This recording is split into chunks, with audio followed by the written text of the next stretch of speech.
ಮತ ಬ್ಯಾಂಕಿನ ಆಧಾರದ ಮೇಲೆ ರಾಜಕಾರಣ ನಡೆಯುವುದು ಸ್ಥಿರವಾದ ನಂತರ ಇಂತಹ ದಿನ ಬೆಳಗಾದರೆ ಹೇಳಿಕೆಗಳು ವಿವಾದಗಳಿಗೆ ಕೊನೆ ಇರುವಲಿಕ್ಕೆ ಸಾಧ್ಯವೇ ಇಲ್ಲ.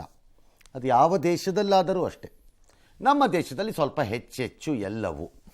DJ ಹಳ್ಳಿ KG ಹಳ್ಳಿ ಗಲಭೆ ಸಮಯ ಕೇಸು ಮತ್ತೊಮ್ಮೆ ಮುಂದಕ್ಕೆ ಬಂದಂಗಿದೆ. ಮುನ್ನೆಲೆಗೆ ಬಂಧಿತ 37 ಆರೋಪಿಗಳನ್ನು ಬಿಡುಗಡೆ ಮಾಡಬೇಕು ಅಂತ ಅವರ ಕುಟುಂಬಸ್ಥರು ಜನಸ್ಪಂದನ ಸಭೆಯಲ್ಲಿ DCM ಮನವಿ ಮಾಡಿದ್ದಾರೆ. ಆರೋಪಿಗಳ ಕುಟುಂಬಸ್ಥರ ಮನವಿಗೆ ಪುಲಿಕೇಶಿ ನಗರ ಶಾಸಕ ಶ್ರೀನಿವಾಸ್ ಸಾಥ್ ಕೊಟ್ಟಿದ್ದಾರೆ. ಅಮಾಯಕರನ್ನ ಬಂಧಿಸಲಾಗಿದೆ, ಅವರ ಬಿಡುಗಡೆಗೆ ಮನವಿ ಮಾಡಿದ್ದೇವೆ ಅಂತ ಅವರದ್ದು ವಾದ. ಈ ಸಂಬಂಧ ಪ್ರತಿಕ್ರಿಯೆ ಕೊಟ್ಟ DCM ಅಮಾಯಕರಿದ್ದರೆ ಕಾಪಾಡಲೇಬೇಕಲ್ವಾ, ಕಾನೂನು ಚೌಕಟ್ಟಿನಲ್ಲಿ ಏನು ಮಾಡಬೇಕೋ ಅದನ್ನು ಮಾಡ್ತೀವಿ ಅಂದಿದ್ದಾರೆ. ಈ ಬೆನ್ನಲ್ಲೇ BJP ಸಿಡಿದೆದ್ದಿದೆ. DCM ವಿರುದ್ಧ ಆಕ್ರೋಶ ಹೊರಹಾಕಿದೆ. ಗಲಭೆಕೋರರನ್ನು DCM ರಕ್ಷಣೆ ಮಾಡ್ತಿದ್ದಾರೆ, ಈ ರೀತಿ ಮಾಡಲು ಹೋದರೂ ಉತ್ತರ ಕೊಡ್ತೀವಿ ನಮ್ಮ ಕಡೆಯಿಂದ ನಮಗಾದಂಗೆ ಅಂತ ಅವರದ್ದು ಅದನ್ನೆಲ್ಲ ಟ್ವೀಟ್ ಮೂಲಕನೋ ಏನೋ ಹೇಳ್ಕೊಂಡಿದ್ದಾರೆ.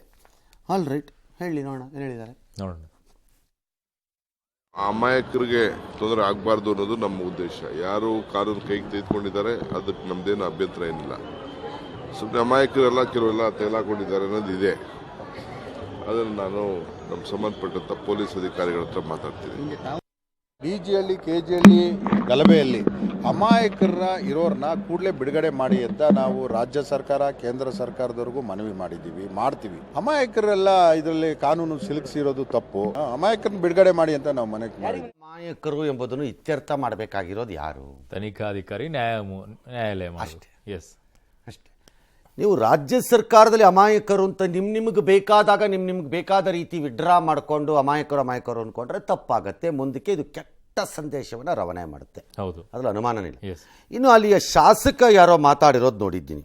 This MLA has no other option. ಅವ್ರಿಗೆ ಬೇರೆ ದಾರಿ ಇಲ್ಲ. ಋಣ ಸಂದಾಯ ಮಾಡಬೇಕು. ಅವರಿಗೆ ಮುಸ್ಲಿಮರ ಮತ ಇಲ್ಲದಿದ್ದರೆ ಅವರು ಮಕಾಡೆ ಮಲ್ಕೊಂಡು ಸೋಲಬೇಕಷ್ಟೇ. ಕಳೆದ ಬಾರಿ ಆ ಕ್ಷೇತ್ರದಲ್ಲಿ ಅದು ರಿಸರ್ವ್ ಆಗಿರೋದ್ರಿಂದ ಇವ್ರುಗಳು ಗೆಲ್ತಿದ್ದಾರೆ, ಇವ್ರಿಗೆ ನಿಲ್ಲಕ್ಕೆ ಜಾಗ ಸಿಕ್ಕಿದೆ. ಅದೇನಾದರೂ ಅಪ್ಪಿ ತಪ್ಪಿ ರಿಸರ್ವೇಷನ್ ಇಂದ ಯಾವತ್ತೋ ಒಂದು ದಿನ ಹೊರಕ್ಕೆ ಬಂದರೆ ಅಲ್ಲಿ ಮುಸ್ಲಿಮರಿಗೆ ಟಿಕೆಟ್ ಕೊಡಬೇಕಾಗತ್ತೆ. ಬೇರೆ ದಾರಿ ಇಲ್ಲ ದಾರಿ. ಬಟ್ ಇವರು ಒಂದು ಬಾರಿನೂ ಹಾಗಾಗಿ ಅವರನ್ನ ಓಲೈಸೋದೋ ಅಥವಾ ಅವರನ್ನ ಮೆಚ್ಚಿಸಲಿಕ್ಕೆ ನಾನು ನಿಮ್ಮ ಜೊತೆ ಇದ್ದೀನಿ ಅನ್ನೋ ಸಂದೇಶ ರವಾನೆಗೆ ಅವರು ಅದನ್ನು ಮಾತಾಡಲೇಬೇಕು. ಅದು ಮಾಡದಿದ್ದಕ್ಕೇನೆ ಈ ವ್ಯಕ್ತಿ MLA ಆಗಿರೋದು. ಹಿಂದಿನ ವ್ಯಕ್ತಿಗೆ ಟಿಕೆಟ್ ಸಿಗದೆ ಇದ್ದಿದ್ದೋ. ಈ ವ್ಯಕ್ತಿ ಮಾಡಿದ ಕೆಲಸ ಆ ವ್ಯಕ್ತಿ ಮಾಡಿದ್ದಿದ್ರೆ ಅವರೇ MLA, ಅವರೇ ವಾಪಸ್ ಟಿಕೆಟ್ ಆಗೋಗಿರೋ ಅಷ್ಟೇ. ಬಹಳ ಸರಳವಾದ, ಯಾವುದೇ ಬಗೆದು ತೆಗೆಯಬೇಕಾಗಿಲ್ಲದ ಸತ್ಯ. ಬೆಂಕಿ ಹಚ್ಚಿದವರು, ಪೊಲೀಸ್ ಸ್ಟೇಷನ್ ನುಗ್ಗಿದವರು ಅಮಾಯಕರು ಅನ್ನೋದಾದ್ರೆ, ಅಖಂಡ ಶ್ರೀನಿವಾಸ ಮೂರ್ತಿ ಇಲ್ಲಿ ಅನ್ಯಾಯ ಆಯ್ತು, ಅವ್ರಿಗೆ ಸಮಸ್ಯೆ ಆಯ್ತು ಅನ್ನೋ ಒಂದು ಮಾತು ಬರ್ಲಿಲ್ವಲ್ಲ? ಅದನ್ನ Shivakumar has taken A stand long back. ಅನ್ಯಾಯ ಆಗಿದೆ ಅಂತ ಬರ್ಲಿಲ್ಲ. ಸತ್ರ ಸಾಯಿಲಿ ಅನ್ನೋ ಲೆವೆಲ್ ಅಲ್ಲೇ ಅವ್ರು ಇದ್ದಾರೆ. ಅಮಾಯಕರು ಅಂತೂ ಬರ್ಲಿಲ್ಲ. ಅವರು ಅದನ್ನ ಕಾಂಗ್ರೆಸ್ ಮಾಡಿದ್ದ ಒಂದು ಬಹುದೊಡ್ಡ ಘಾತುಕ ಕೆಲಸ ಅಂತಂದ್ರೆ ಅದೇನೆ. ತನ್ನ ಶಾಸಕನನ್ನೇ ಕೈ ಬಿಟ್ಟು ಅದು ಮತದ ಹಿಂದಕ್ಕೆ ಹೋಗಿ ಆರೋಪಿಗಳ ಬೆನ್ನಿಗೆ ನಿಂತು ಬಿಡ್ತು. ನಂಬರ್ 1. ನಂಬರ್ 2, ಅತ್ಯಂತ ವಿಚಿತ್ರವಾಗಿಯೂ ಮತ್ತು ಆಶ್ಚರ್ಯಕರವಾಗಿಯೂ ನನಗೆ ಕಾಣಿಸಿರೋ ಎರಡನೇ ಅಂಶ ಆ ಪ್ರಕರಣದಲ್ಲಿ, ಎಲ್ಲದಕ್ಕೂ ದಲಿತ ಸಂಸ್ಥೆಗಳು, ದಲಿತ ಸಂಘಟನೆಗಳು ಎದ್ದೆದ್ದು ಬರ್ತಾರೆ. ಸಾಮಾನ್ಯವಾಗಿ ಹೌದು, ಏನಾದ್ರು ಚೂರು ಆಗಿಬಿಟ್ರೆ ಸಾಕು ಎದ್ದು ಬರ್ತಾರೆ. ಎಲ್ಲ ತಪ್ಪು ಸರಿ ಬೇರೆ, ಕೆಲವು ತಪ್ಪಿರ್ಬೋದು, ಕೆಲವು ಸರಿ ಇರ್ಬೋದು, ಅದು ಬೇರೆ. ಈ ಪ್ರಕರಣದಲ್ಲಿ nobody took his side despite he being a ದಲಿತ. ಯಾವ ಸಂಘಟನೆಗಳು ಯಾರು ಬರಲಿಲ್ಲ. ಎಷ್ಟು ಆಶ್ಚರ್ಯಕರವಾಗಿ ಕಾಣಿಸ್ತಿತ್ತು ಅದು ಅಂತಂದ್ರೆ ನನಗೆ ವಿಪರೀತವಾಗಿ ನನಗೆ ಆಶ್ಚರ್ಯ. ಇವತ್ತಿಗೂ ನನಗೆ ಉತ್ತರ ಸಿಗದ ಪ್ರಶ್ನೆ ಅದು. ದಲಿತ ನಾಯಕ ಅನ್ಯಾಯ ಆಯ್ತು ಅನ್ನೋದು ಒಬ್ಬರು ದಲಿತ ನಾಯಕ ಬೇಡ, ಅದೇ ಅಷ್ಟೇ ಇಟ್ಕೊಳ್ಳೋಣ. ಅದಾಗಲೇ ಇಲ್ಲ ಈ ಎರಡೂ ಪ್ರಕರಣದಲ್ಲಿ. ದಟ್ ಇಸ್ ಅ ಓಲ್ಡ್ ಸ್ಟೋರಿಗೆ ಅದರ ಪ್ರಯೋಜನ ಇಲ್ಲ. ಈ ಪ್ರಕರಣದಲ್ಲಿ NIA ದಾಖಲಿಸಿರೋ 3 ಕೇಸು ವಾಪಸ್ ಆಗಲ್ಲ ಮಾಡಕ್ಕೆ ಇವ್ರ ಕೈಯಲ್ಲಿ. ಬಟ್ ಸೇಮ್ CBI ವಿಚಾರದಲ್ಲೂ DK ಶಿವಕುಮಾರ್ ಹಂಗೆ ಹೇಳ್ತಾ ಇದ್ರು, ಅದನ್ನು ವಾಪಸ್ ತಗೊಂಡ್ಬಿಟ್ರೆ. ಓಕೆ, ಆಗ ಏನಾಗತ್ತೆ, CBI ಕೇಸಲ್ಲಿ ಇನ್ನೂ ಚಾರ್ಜ್ ಶೀಟ್ ಆಗಿಲ್ಲ. ಇಲ್ಲಿ ಚಾರ್ಜ್ ಶೀಟ್ ಆಗೋಯ್ತು ಈಗ. ಸೊ ಇಲ್ಲಿ ತಗೊಳಕ್ ಆಗಲ್ಲ, ಇದು ತಗೊಳಕ್ಕೆ. DK ಕೇಸಲ್ಲಿ ಇನ್ನೂ ಚಾರ್ಜ್ ಶೀಟ್ ಆಗಿಲ್ಲ, ಇನ್ನು ಟೈಮ್ ಇದೆ. ಆಗುವುದನ್ನು ತಡೆಯಲಿಕ್ಕೆ ಅವ್ರು ಇದೆಲ್ಲ ಮಾಡ್ತಾರೆ ಅನ್ನೋದು ಒಂದು ಪ್ರಶ್ನೆ ಬೇರೆ. ಮಾಡ್ತಾ ಇದ್ದಾರೇನೋ ಅನ್ನೋದು ಅದು ಬೇರೆ ವಿಚಾರ. ಕೋರ್ಟ್ ಡಿಸೈಡ್ ಮಾಡುತ್ತೆ. ನಾಳೆ ಹೈಕೋರ್ಟೋ ಸುಪ್ರೀಂ ಕೋರ್ಟ್ಗೆ ಹೋಗೋದು ಬಿಡಿ. ಅದು ಅದೇನು ಹೈಕೋರ್ಟಲ್ಲಿ ಸೆಟ್ಲ್ ಆಗುತ್ತೆ ಅಂತ ನಾನು ಅನ್ಕೊಂಡಿಲ್ಲ. Okay. ಅದು ತೀರ್ಪು ಏನೇ ಬಂದರೂ ಯಾರೋ ಒಬ್ಬರು ಸುಪ್ರೀಂ ಕೋರ್ಟ್ಗೆ ಹೋಗ್ತಾರಲ್ಲ. ಹೋಗ್ತಾರೆ. ಹಾಗಾಗಿ ಠಾಣೆಗೆ ಬೆಂಕಿ, ಅಖಂಡ ಮನೆಗೆ ಬೆಂಕಿ ಹಾಕಿರೋ ಕೇಸು, ಇದರಲ್ಲೆಲ್ಲ ಯಾರ್ಯಾರು ಆರೋಪಿಗಳಿದ್ದಾರೆ ಹೆಡೆ ಮೂರಿ ಕಟ್ಟಿ ಮುಖಾಮುಖಿ ನೋಡದೆ ಹೊರಕ್ಕೆ ಬರದಂಗೆ ಮಾಡಬೇಕು ಅವ್ರನ್ನ. ಅದ್ರಲ್ಲಿ ಅನುಮಾನನೇ ಇಲ್ಲ. ಓಕೆ, ನೆಕ್ಸ್ಟು ಅದಕ್ಕೆ ಅಧಿಕಾರ ರಾಜ್ಯಕ್ಕಿಲ್ಲ. 77 ಜನ ಜೈಲಿನಲ್ಲಿದ್ದಾರಂತೆ. ಪೊಲೀಸ್ ತನಿಖೆ ಕೇಸು 360 ಮಂದಿಗೆ ಈಗ ಜಾಮೀನು ಸಿಕ್ಕಿದೆ, ಕೆಲವರೆಲ್ಲ ರಿಲೀಸ್ ಆಗಿದ್ದಾರೆ. ಈ ಅಮಾಯಕರು ಅನ್ನೋ ಪ್ರಕರಣ ಬಂದಾಗ ಫಸ್ಟ್ ಟೈಮು ಹೇಳ್ತಾ ಇಲ್ಲ ಸರ್ ಇದನ್ನು ಪದೇ ಪದೇ ಬ್ರದರ್. ನನ್ನ ಪಾಯಿಂಟ್ ಏನು, ಯಾರು ಒಬ್ಬರು ಈ ಥರದ ಪ್ರಕರಣಗಳಲ್ಲಿ ತೀರ್ಮಾನ ತಗೊಂಡಾಗ ಒಂದು ಸಾರ್ವಜನಿಕ ಹಿತಾಸಕ್ತಿ ಮೊಕದ್ದಮೆಯಲ್ಲಿ ಹೈಕೋರ್ಟ್ಗೆ ಹೋಗಬೇಕು. ಅದು ಯಾರೇ ಆಗಲಿ, BJP-ಯವ್ರು ಮಾಡಿದಾಗಲಿ, ಕಾಂಗ್ರೆಸ್ನವ್ರು ಮಾಡಿದಾಗಲಿ. ಈ ಅಮಾಯಕರು ಅಂದರೆ ಹೇಗೆ ಈ ತೀರ್ಮಾನಕ್ಕೆ ಅಂದಿನ ಸರ್ಕಾರ ಬಂದಿದೆ, ಓಕೆ, ಎಸ್, ಹೇಗೆ ಬಂದಿದೆ, ತನಿಖೆನೇ ಆಗಲ್ಲ, ಅದಕ್ಕೇನಾದ್ರು ಬೇಕು. ಎಸ್, ಮತ್ತು ಸಾರ್ವಜನಿಕವಾಗಿ ಅದನ್ನು ಪ್ರಕಟಿಸಬೇಕು 15 ದಿನಗಳ ಕಾಲ. ಇವರು ಅಮಾಯಕರು ಎಂದು ನಿರ್ಧಾರ ಮಾಡಿದ್ದೇವೆ. ಯಾರೋ ರಂಗನಾಥೋ, ಅರುಣ್ ಬಡಿಗೇರೋ, ಮುಜಾಹಿದ್ ಹುಸೇನೋ, ರಾಬರ್ಟ್ ವಿಲಿಯಮ್ಸೋ, ಯಾರಾಗಿರ್ಲಿ ಅದನ್ನ ಹೇಳ್ತಿರೋದು ನಿಮಗೆ. ಅದಕ್ಕೆ ಸಂಬಂಧಿತ ಅಮಾಯಕನಲ್ಲ ಇವನು ಇನ್ವಾಲ್ವ್ಡು ಅನ್ನೋದು ಇದ್ರೆ ಅದನ್ನ ಪಬ್ಲಿಕ್ಲಿ ಅಪ್ಲೋಡ್ ಮಾಡೋಂಗೆ ಮಾಡಬೇಕು. There is to be some transparency ಇದಕ್ಕೆ. ಇಲ್ಲ ಅಂದ್ರೆ ಏನಾಗುತ್ತೆ, ರಾಜಕೀಯ ಕಾರಣಗಳಿಂದ ನಾನು ಡಿಸೈಡ್ ಮಾಡಿದವನು ಅಮಾಯಕ ಆಗ್ತಾ ಹೋಗ್ತಾನೆ. ಹೌದು, ಅದನ್ನ somebody will have to challenge this. To what level state has a power to withdraw cases ಅನ್ನೋದನ್ನ. ಓಕೆ, ಸ್ಟೇಟ್ ಹ್ಯಾಸ್, ರಾಜ್ಯಕ್ಕೆ ಪ್ರಭುತ್ವಕ್ಕೆ ಇದೆ ಅಧಿಕಾರ, ನಾನು ಇಲ್ಲ ಅಂತಲ್ಲ ಹೇಳ್ತಿಲ್ಲ. ಬಟ್ ಅಮಾಯಕರು ಯಾವ ಹಂತದವರೆಗೆ ಹೋಗಬಹುದು ಮತ್ತು ಯಾವ ರೀತಿಯ ಪ್ರಕರಣಗಳಲ್ಲಿ ಹೋಗಬಹುದು ಅನ್ನೋದೊಂದು ಇತ್ಯರ್ಥ ಆಗಬೇಕು ಈ ದೇಶಕ್ಕೆ. ಎಸ್, ಬಟ್ ಅಮಾಯಕರು ಅನ್ನುವಂಥದ್ದು ಆಗೋದಾಗಿದ್ದಿದ್ರೆ ಸರ್, 1 ವರ್ಷದೊಳಗೆ ಆ ಕೇಸಿನ ಬಂದಾಗ ತನಿಖಾಧಿಕಾರಿನೇ ನೋಡಿರ್ತಾರಲ್ಲ ಸರ್, ಸಾಕ್ಷ್ಯಗಳು ಸಿಗದೆ ಇದ್ದಾಗ. ಅಲ್ಲ, ಅಮಾಯಕರು ಇದ್ದಾರೋ ಇಲ್ಲವೋ ಅಂತ ತೀರ್ಮಾನ ಮಾಡಕ್ಕೆ ನಾನು ತನಿಖಾಧಿಕಾರಿನೂ ಅಲ್ಲ, ನನ್ನ ಹತ್ರ ಅದಕ್ಕೆ ಬೇಕಾದ ಸಾಕ್ಷ್ಯ ಅಥವಾ ಇನ್ನೊಂದು ಇಲ್ಲ. ಸಾಮಾನ್ಯವಾದಂತ ಕೇಸ್ಗಳಲ್ಲಿ ಕೇಳ್ತಾ ಇದ್ದೀನಿ, ಯಾವ ಕೇಸ್ ಬೇಕಾದ್ರೂ ಆಗಿರ್ಬೋದು. ಚಾರ್ಜ್ ಶೀಟ್ ಆದ ಕೂಡಲೇ ಅವನ ಆರೋಪಿ ಅಪರಾಧಿ ಆಗ್ಬಿಡ್ತಾನೆ ಅಂತಾನೂ ನಾನು ಹೇಳ್ತಾ ಇಲ್ಲ. ಹಾಗಾಗಿ ನನಗೆ ಗೊತ್ತಿಲ್ಲ, ನಿಮಗ್ ಗೊತ್ತಾ? ಅಲ್ಲ, ನಾನು ಕೇಳ್ತಾ ಇರೋದು ಇನ್ನು ಯಾರು ಆ ರೀತಿಯಾಗಿ ಅಮಾಯಕರಾಗೋದಾಗಿದ್ರೆ ತನಿಖಾಧಿಕಾರಿ ತನಿಖೆಯನ್ನ ಮಾಡೋ ಸಂದರ್ಭದಲ್ಲೇ ಅವ್ರು ಆಚೆ ಪೊಲೀಸ್ ಕೇಸಸ್ ಅಲ್ಲಿ ಕೆಲವು ಸರಿ ಲಾರ್ಜ್ ಮಾಬ್ ವಯಲೆನ್ಸ್ ಅಲ್ಲಿ ಕೆಲವರು ಸೇರಿರ್ಬೋದು. ನಾನು ಸೇರಿರಲ್ಲ ಅಂತ ಹೇಳಲ್ಲ, ಬಟ್ ಡಿಸೈಡ್ ಮಾಡೋದು ಇವರಲ್ಲ. ಡಿಸೈಡ್ ಮಾಡೋವಾಗ ಮಾಡ್ಲಿ, ಟ್ರಾನ್ಸ್ಪರೆನ್ಸಿ ಸಿಸ್ಟಮ್ ಒಂದು ತರಬೇಕು ಅದಕ್ಕೆ ನಾನು ಹೇಳ್ತಿರೋದು. ಸರ್ಕಾರ ಅದ್ರ ಪಾಡಿಗೆ ಮಾಬ್ ವಯಲೆನ್ಸ್ ಅಲ್ಲಿ ಕೆಲವು ಸರಿ ಕೆಲವರು ಸೇರ್ಬೋದು, ನಾನು ಸೇರಿರಲ್ಲ ಅಂತ ಹೇಳಿಲ್ಲ. ಎಸ್, ಓಕೆ, ಹಾಗೆ. ಓಕೆ, ಇನ್ನು 1992 ಹುಬ್ಬಳ್ಳಿ ಗಲಭೆ ಕೇಸಲ್ಲಿ ಜೈಲಲ್ಲಿದ್ದಂಥ ಶ್ರೀಕಾಂತ್ ಪೂಜಾರಿ ಇವತ್ತು ಜಾಮೀನು ಪ್ರಕ್ರಿಯೆ ಮುಗಿದಿದೆ, ಜೈಲಿಂದ ರಿಲೀಸ್ ಆಗಿದ್ದಾರೆ. ಬಿಜೆಪಿ ಕಾರ್ಯಕರ್ತರು, ಹಿಂದೂ ಸಂಘಟನೆಗಳು, ಕುಟುಂಬಸ್ಥರು ಎಲ್ಲ ಶ್ರೀಕಾಂತ್ ಅವರಿಗೆ ಸ್ವಾಗತ ಕೊಟ್ಟು ಬರಮಾಡಿಕೊಂಡ್ರು. ನನ್ನ ಮೇಲೆ ಕೇಸ್ ಇಲ್ಲದಿದ್ರು ಬಂಧಿಸಲಾಯಿತು ಅಂತ ಅವರ ಆಕ್ರೋಶ. ನಾನು ಈಗಲೂ ಕರಸೇವಕರಿ ರಾಮ್ ಸೇವೆಗೆ ಹೋಗ್ತೀನಿ ಅಂತ ಅವರದ್ದು. ಈ ಮಧ್ಯೆ ರಾಜಕೀಯ ಮುಂದುವರೆದಿದೆ. ಸಿದ್ದರಾಮಯ್ಯನವರದ್ದು ಸರ್ವಾಧಿಕಾರಿ ಧೋರಣೆ, ರಾಮ ಮಂದಿರ ಸಂಭ್ರಮ ಕಸಿದು ಭೀತಿ ಹುಟ್ಟಿಸೋಕೆ ಹೀಗೆಲ್ಲ ಮಾಡ್ತಿದ್ದಾರೆ ಅಂತ ಪ್ರಹ್ಲಾದ್ ಜೋಶಿ ಅವರ ಆರೋಪ. ವಿಜಯೇಂದ್ರ ನೀಡಿದಂತ ಗಡುವಿಗೆ ಸರ್ಕಾರ ಗಡಗಡ ಅಂದುಬಿಟ್ಟಿದೆ ಅಂತ ಪಿ ರಾಜು ಅವರು ಹೇಳ್ಕೊಂಡಿದ್ದಾರೆ.